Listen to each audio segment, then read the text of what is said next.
Is corporal punishment and physical restraint good for children? What do you think? I'm Nicholeen Peck. I teach parenting all over the world through the lens of the principle self-government.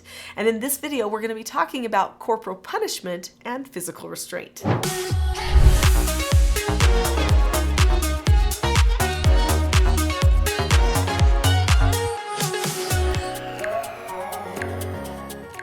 The short answer to the question, is corporal punishment and physical restraint good for children, is no and yes.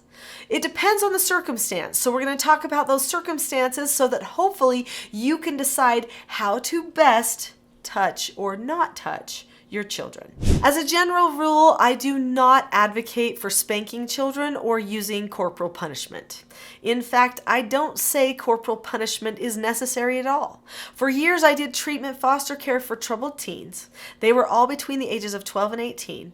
And I could not touch them. I could not smack them, flick them, tap them, spank them, because they weren't mine. If I did that, I would be hauled into court and have my own negative consequences that I didn't want to deal with. So I had to put that off the table. That was never going to be a possibility with these children. But sometimes I did have to restrain them because sometimes they were a danger to themselves or to other people. And that was the time when physical restraint was actually okay. In fact, I was told that I needed to do that to keep them safe. So, is corporal punishment necessary? No. Could physical restraint be necessary?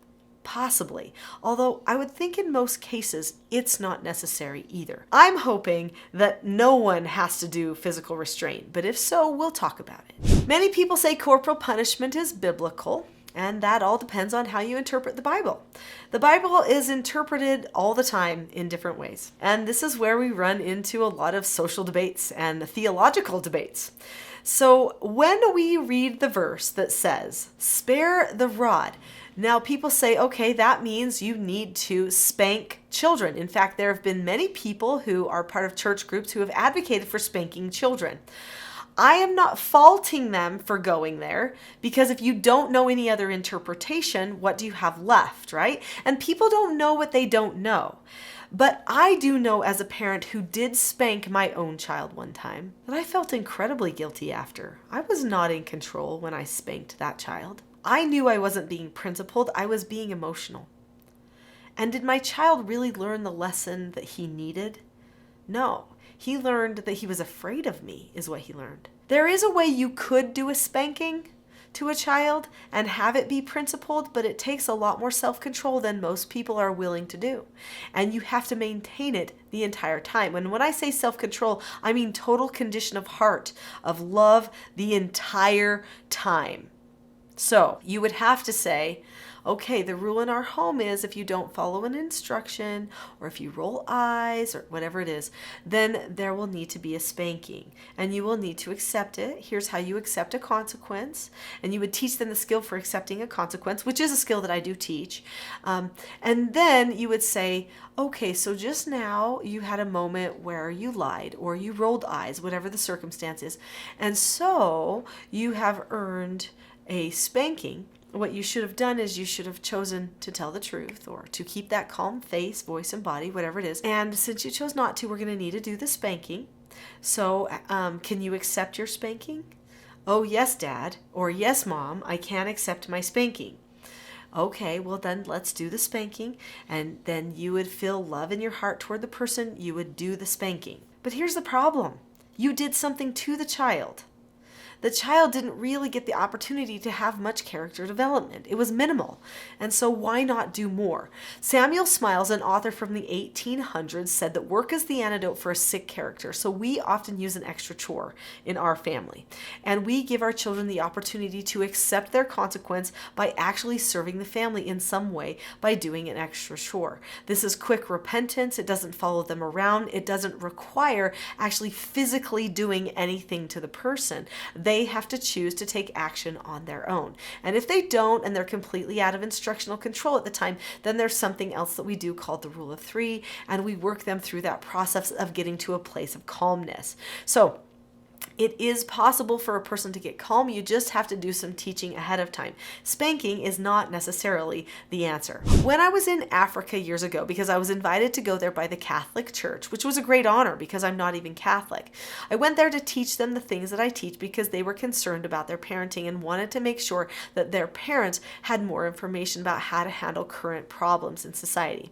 Well, at that time, when I went to Africa, they were doing corporal punishment. In fact, I'm sure many people still are, but they had an actual rod, an actual stick in their houses. So they were very literally taking a rod and caning or, smacking their children with it. So every time I spoke to these groups of religious leaders and even academic leaders at their high level institutions like Strathmore University, people would raise their hands, even professors sometimes, and say, what about corporal punishment? What about spare the rod? And I would say to them, how do you know that that is really a rod, meaning a stick? There's a lot of metaphor in that Bible. Christ is what? He's the bread, he's the water, he's the life, he's the word.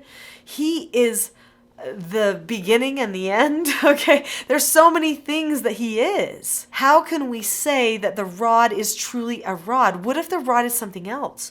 What if the rod is the word of God? What if the rod is truth? What if that's what we're supposed to spare to our children? And they went, whoa, I'd never thought of that before. But I'd thought of it because I'm a Bible reader and I couldn't spank or hit children, and I knew I didn't feel good or right doing it. But I wanted to know, could that mean something else? And I feel the answer is yes. Because we see Christ in his life. We see the woman who is taken in adultery, thrown before him. Does he stone her? That was the law. He could have stoned her. Did he? Did he cane her? No. He got down on her level and he thought. He drew in the dirt, and then he said, go and sin no more. He filled his heart with love for the woman. He told her what she had done was wrong and gave her instruction not to do it again. He taught her with deep love and acceptance for her when other people were not doing that. And I reasoned there has to be a way to do that with our parenting too. And there is. I used that way with my foster children and with my own children.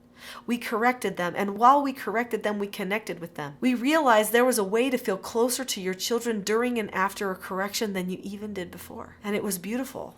They truly did have changes of heart and learned to master themselves and govern themselves so much better. So what about physical restraint? We need to talk about that too, but before we do, click that subscribe button. If you are trying to have more calmness, more peace, more unity in your family, this is the channel for you and you're not going to want to miss the videos. Click subscribe now. So let's talk about physical restraint. When might you have to restrain someone physically? I reasoned that if it was something a person could get arrested for, I probably had a duty as a parent to do some physical restraint. So if a person was going to hurt another person, that's called assault, and a person can get arrested for that. If a person is going to damage someone else's property, destruction of property, they could get arrested for that too. If a person is going to hurt themselves in a significant way, then they are going to have to be held in custody for a time too, just to make sure that they're safe and everything's okay. So those three things are the reason why a person might need to be restrained. So if I just don't want a person to have another cookie, and am I going to be aggressively grabbing them and holding them? No. If a person is going to run in a road and get hurt, might I grab them and quickly hold them? The answer is yes. I'm going to stop them from getting run over by a car or from hurting somebody else. So those would be the times. Now, there was something they taught me to do when I did treatment foster care that was very useful when I did need to use physical restraint, and this was called a soft hold. When a person does a soft hold, what they do is they gently hold the person. It's firm and gentle. They can't move, but you're not like death gripping them, right? You're holding them in such a way you might pull their hand to one side. You might put their arms across their chest and put your arms across their arms. In fact, I'm pretty sure that I have a whole video where I talk about doing a soft hold, and I think I showed it on my son. So find the videos where my son is with me, my son Porter, and you'll probably see me doing a soft hold and what it looks like. So when it's a small child versus when it's a big child, it could look a little bit different. A small child might be on your lap, where a big child, you might have to be behind them. Doing a soft hold might be necessary to keep a person safe. They may not like it. They may fight you. And the whole time you're doing doing that soft hold and you're holding them in place, you're thinking, I love you, it's okay, be calm, and you're keeping your breathing very regular, very calm, and not choosing to fight them, even if you have to use a little bit of muscle to make sure that they don't hurt themselves or somebody else at the time.